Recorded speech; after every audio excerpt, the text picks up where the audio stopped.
Audio Jungle.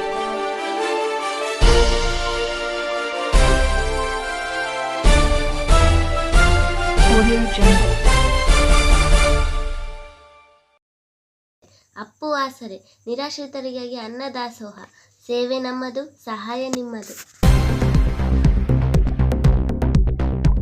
ನಮಸ್ಕಾರ ವೀಕ್ಷಕರೇ, ಜನನಾಯಕ Appu TV ವಾಹಿನಿಯ ಸಮಸ್ತ ವೀಕ್ಷಕ ಬಂಧುವಿಗೆ ಸ್ವಾಗತ. ನಾನು ಒಂದು ಪ್ರಶಸ್ತಿಗಳು ಬಹುಶಃ ಭಾಳಷ್ಟು ಇಲ್ಲಿ ಮನೆಯಲ್ಲಿ ಪ್ರಶಸ್ತಿಗಳು ಈ ಬಹುಶಃ ಇಟ್ಕೊಳ್ಳೋಕೆ ಕೂಡ ಜಾಗ ಇಲ್ಲ, ಅಷ್ಟೊಂದು ಚಿಕ್ಕ ಮನೆ.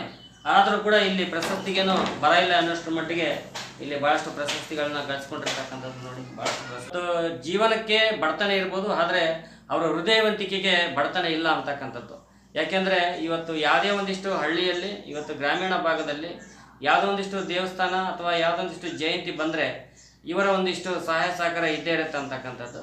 ಬಹುಶಃ ಇವತ್ತು ನಾನು ಬಂದಿರತಕ್ಕಂಥದ್ದು ಸಂಡೂರು ತಾಲೂಕಿನ ಒಡ್ಡು ಗ್ರಾಮದ ರಿಪಬ್ಲಿಕ್ ಸೇನಾ ಜಿಲ್ಲಾಧ್ಯಕ್ಷರಾಗಿರ್ತಕ್ಕಂಥ ಹೊನ್ನಾಳಪ್ಪ ಎನ್ನುವ ಒಂದು ವ್ಯಕ್ತಿ ಮನೆ.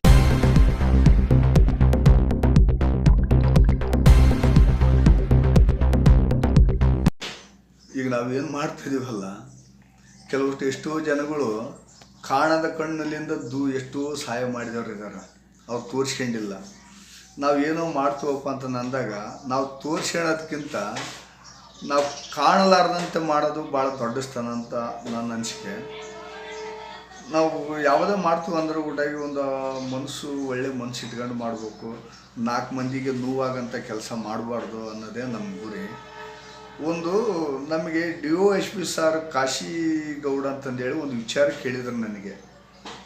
ಫಸ್ಟು ಅಟೆಂಡ್ ಆದಾಗ ನಮ್ಮ ತೋರಣಗಲ್ ಸ್ಟೇಷನ್ನಾಗ DOSP ಆಫೀಸ್ ಮಾಡಿದಾಗ, ಸರ್ ನೀವು ಕರ್ನಾಟಕ ರಿಪಬ್ಲಿಕನ್ ಸೈನಾ ಅಂತ ಮಾಡ್ಕೊಂಡಿರಿ, ನಿಮ್ಮ ಚಿಹ್ನೆ ಯಾವುದು ಅಂತ ಕೇಳಿದರು. ಗುರುತು ಯಾವುದಂತ ಕೇಳಿದಾಗ ನಾನು ಹೇಳಿದೆ, ನಮ್ಮದು ಮುಷ್ಟಿ ಬಾಬಾ ಸಾಹೇಬ್ ಅಂಬೇಡ್ಕರ್ ಮೊಮ್ಮಗ ಅನಂತರಾಜ್ ಅಂಬೇಡ್ಕರ್ ಕಟ್ಟಿರೋ ಪಾರ್ಟಿದು, ಆಮೇಲೆ B ಫಾರಮ್ ಇದೆ, ನ್ಯಾಷನಲ್ ಪಾರ್ಟಿ ಅಂತ ಹೇಳಿದೆ ನಾನು. ಹೌದು ಮುಷ್ಟಿ, ಇದನ್ನು ಓಪನ್ ಮಾಡಿದರೆ ಏನಾಗ್ತದೆ ಅಂತ ಕೇಳಿದ್ರು ನನಗೆ DOSP ಸರ್. ಮುಷ್ಟಿ ಅಂದಮೇಲೆ ಮುಷ್ಟಿ ಅನ್ನೋದು ಎಲ್ಲ ಸಮಾಜ ಜನತೆಯನ್ನು ಒಕ್ಕಟ್ಟು ಮಾಡೋಂಥದ್ದೇ ಅದು ಮುಷ್ಟಿ. ಆ ಮುಷ್ಟಿ ಏನೈತಲ್ಲ ಸರ್, ನಾವು ಓಪನ್ ಮಾಡಿದ್ರೆ ಓಪನ್ ಆಗಿಬಿಡುತ್ತಿಲ್ಲ ಅಂತಲ್ಲ, ಅದನ್ನು ನಾವು ಉಳಿಸ್ಕೊಂಡು ಹೋಗ್ಬೇಕು. ಅವರು ಸಾಹೇಬ್ರು ಮಾಡ್ಯಾರಪ್ಪ, ಅನಂತರಾಜ್ ಅಂಬೇಡ್ಕರ್ ಮಾಡ್ಯಾರಪ್ಪ ಅಂದಾಗ ಅದಕ್ಕೆ ಅವ್ರಿಗೆ ನಾವು ಪ್ರಶ್ನೆ ಮಾಡೋಕ್ಕಾಗಲ್ಲ ಅಂದ್ಬಿಟ್ಟು ನಾವು ಹೇಳಿದ್ವಿ. ನೋಡು, ಇದು ಇರೋದು ಕರ್ನಾಟಕ ರಿಪಬ್ಲಿಕನ್ ಸೈನಾ ಅಂದಮೇಲೆ ಎಲ್ಲ ಜಾತಿ ಜನಾಂಗದ ಕಷ್ಟ ನಿಷ್ಠೂರುಗಳು ಎಲ್ಲದನ್ನು ಪಾಲನೆ ಮಾಡಿ ಅರ್ಥಪೂರ್ವಕವಾಗಿ ಬಡವರು ಯಾರೇ ಏನೇ ಆಗಿದ್ದರೆ ನೀವು ಕಣ್ಣಿಲಿ ನೋಡ್ಕೊಂಡು ಬಗಲಾಗಿ ಹೋಗಬಾರ್ದು. ಬಗಲಾಗಿ ಹೋದ್ರೆ ನಾವು ಹುಟ್ಟಿದ್ದಕ್ಕೆ ಸಾರ್ಥಕಲ್ಲ ಅಂತೇಳಿ ನಮಗೊಂದು ಕಿವಿ ಮಾತು ಹೇಳಿದ್ರು ಸರ್. ಅದನ್ನು ನಾವು ಹಂಗೆ ಇಟ್ಕೊಂಡು ಅದನ್ನು ಥರ ನಡ್ಸ್ಕೊಂಡು ಹೋಗ್ತಾನೆ ಇದ್ದೀವಿ. ಮೇಲಾಗಿ ಇವತ್ತು ಹೊನ್ನಾಳಪ್ಪ ಅವರು ಅಷ್ಟೇ ಅಲ್ಲ, ಬಡತನದಿದ್ರು ಕೂಡ ಒಂದು ಉಚಿತ ಮದುವೆ ಕೂಡ ಮಾಡಿರ್ತಕ್ಕಂಥದ್ದು.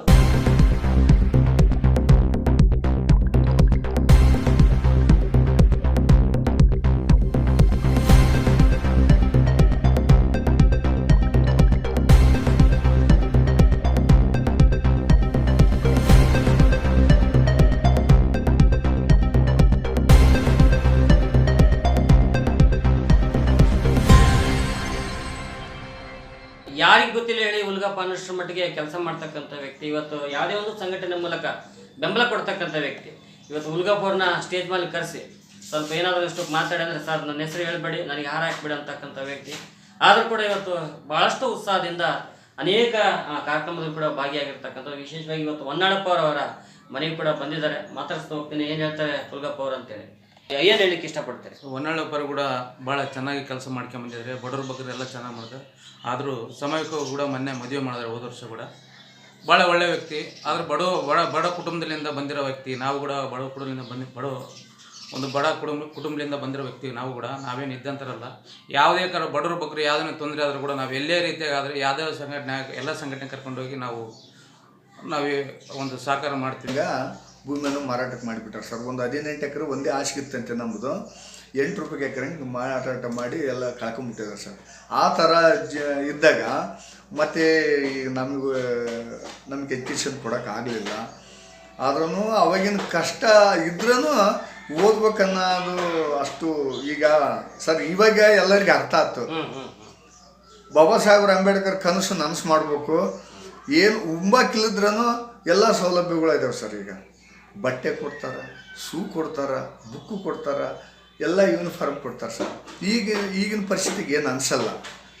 ಆದರೆ ಈಗ ಓದೋ ಮಕ್ಕಳಿಗೂ ಕೆಲವಷ್ಟು ಆದ್ರೂ ಇನ್ನು ಬಡತಾಗ ಅನ್ನೋದು ರೇಖೆ ಇನ್ನೂ ಇದಾಗಿಲ್ಲ ಸರ್, ಹಂಗೆ ಇದೆ. ಬಟ್ ಆದ್ರೂ ನಾವು ನೋಡಿ ಓದಿಲ್ಲ ಅಂದ್ರೂ ಜನರಿಗೆ ಓದಬೇಕು.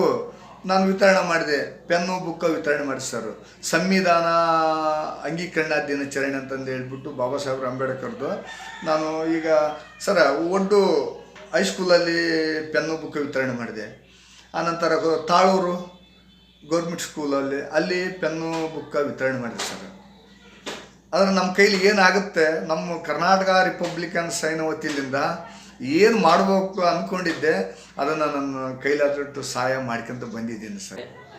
ಇಲ್ಲ ಸರ್, ಎಲ್ಲ ಈಗ ನಮ್ಮ ಏರಿಯಾದಾಗಲಿ ಅವರು ಸಂಘಟನೆ ಬಂದರೂ ನಮ್ಮನ್ನೆಲ್ಲ ಕಲಿಸ್ಕೊಂಡು ಒಂದು ಒಳ್ಳೆಯ ಕಾರ್ಯಕ್ರಮ ಮಾಡ್ತಾರೆ. ಒಳ್ಳೆಯ ಒಂದು ಅವ್ರ ಕೈಲಾದಷ್ಟು ಅವ್ರು ಯಾರೊಬ್ಬರನ್ನ ಒಂದು ಕೇಳಲ್ಲ, ಅವ್ರು ತಮ್ಮ ಕೈಲಾದಷ್ಟು ತಾವೇ ಕೂತ್ಕೊಂಡು ಫಂಡ್ ಕಲೆಕ್ಟ್ ಮಾಡ್ಕೊಂಡು ತಾವೇ ಒಂದು ಒಳ್ಳೆಯ ಕಾರ್ಯಕ್ರಮ ಮಾಡ್ತಾರೆ. ಒಂದು ಮೊನ್ನೆ ರೀಸೆಂಟಾಗಿ ಒಂದು ಮದುವೆ ಮಾಡಿದರು. ಆ ಮದುವೆಗೆ ಎಲ್ಲ ತಾವೇ ಇದು ಮಾಡಿದರು. ಒಬ್ಬರ ಹತ್ರ ₹1 ಕೇಳಲಾರ್ದಂಗೆ ಅವರು ನೀವು ಕೊಡೋ ಅವ್ರು ಕೊಡೋ ಅಂತಂದು ಎಲ್ಲರೂ ಅಂತಿರ್ತಾರೆ. ಅವ್ರು ಹಂಗೇನಿಲ್ಲ, ತಮ್ಗೆ ಎಲ್ಲೆಲ್ಲಿ ಇದಾದ ತಮ್ಮ ಅಧ್ಯಕ್ಷರು ಇನ್ನೂ ಒಂದೊಂದು ಕಡೆ ಅವರವರೇ ಅಡ್ಜಸ್ಟ್ ಮಾಡಿ ಲಾಸ್ಟ್ ಟೈಮ್ ಒಂದು ಮದುವೆ ಮಾಡಿದ್ರು ಸರ್. ಆಮೇಲೆ ಮತ್ತೆ ರೀಸೆಂಟಾಗಿ ಒಂದು ಬಾಬಾ ಸಾಹೇಬ್ರದ್ದು ಜಯಂತಿ ಮಾಡ್ಬೇಕಾದ್ರೆ ನಮ್ಮ ಇಡೀ ಕೇರಿಗೆಲ್ಲ ಅವರು ಅನ್ನದಾನ ಮಾಡಿದ್ರು. ಒಳ್ಳೆಯ ಮನುಷ್ಯ ಸರ್, ಹಂಗೇನಿಲ್ಲ. ಯಾವ ರೀತಿ ಸಪೋರ್ಟ್ ಮಾಡ್ತಾರೆ ಮುಂದೆ ನೀವು ಅವರಿಗೆ? ಇಲ್ಲ, ಯಾವತ್ತೂ ಸಪೋರ್ಟ್ ಐತೆ ಸರ್ ನಮ್ಗೆ. ಸಪೋರ್ಟ್ ಐತೆ.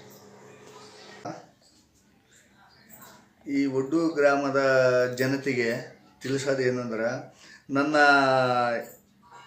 ಇಲ್ಲಿವರೆಗೆ ನನಗೇನು ಸಪೋರ್ಟ್ ಮಾಡಿದಂಥ ಜನತೆಗೆ ಗ್ರಾಮ ಪಂಚಾಯತಿ ಸದಸ್ಯರಾಗಿರ್ಬೋದು, ನಮ್ಮ ಗ್ರಾಮದ ರೈತರಾಗಿರ್ಬೋದು, GSW ಜಿಂದಲ್ ಒಳಗಡೆ ಮಾಡ್ತಕ್ಕಂಥ ಕಾಂಟ್ರಾಕ್ಟ್ಗಳಾಗಿರ್ಬೋದು, ಅವ್ರು ಯಾವುದೇ ಕಾರಣಕ್ಕೆ ನನಗೆ ಯಾವುದು ಇಲ್ಲ ಅನ್ನಲಾರ್ದಂತೆ ನನ್ನ ಮಾತಿಗೆ ಭಾಳ ಗೌರವ ಕೊಟ್ಟು, ಆತಾಳಪ್ಪ ನೀನೇನು ಮಾಡ್ತೀವಿ ಮಾಡ್ಕೊಂಡು ಹೋದರೆ ಒಳ್ಳೆಯದು, ನೀನು ಬಡವರು ಸಹಾಯ ಮಾಡೋಕ್ಕಾಗ್ಯದಿ ನೀನು ಅಂಥೇಳಿ ನಮ್ಮನ್ನು ಯಾವುದೇ ಕಾರಣಕ್ಕೆ ಗ್ರಾಮ ಪಂಚಾಯತಿ ಮೆಂಬರ್ ಆಗಿರ್ಬೋದು, ಅಧ್ಯಕ್ಷರಾಗಿರ್ಬೋದು, ಉಪಾಧ್ಯಕ್ಷರಾಗಿರ್ಬೋದು, ಗ್ರಾಮದವರಾಗಿರ್ಬೋದು, ನಮ್ಮ ರಾಜ್ಯ ಅಧ್ಯಕ್ಷರು ಯಾವುದೇ ಕಾರಣಕ್ಕೆ ನಾವು ಈ ರೀತಿ ಹಿಂಗೆ ಮಾಡ್ತಾಯಿದ್ದೀವಿ ಸರ್ ಅಂದ್ರೆ ನಮಗೆ ಯಾವುದೇ ಕಾರಣಕ್ಕೆ ನಮಗೆ ರಾಜ್ಯಾಧ್ಯಕ್ಷರನ್ನು ಕೈ ಬಿಟ್ಟಿಲ್ಲ.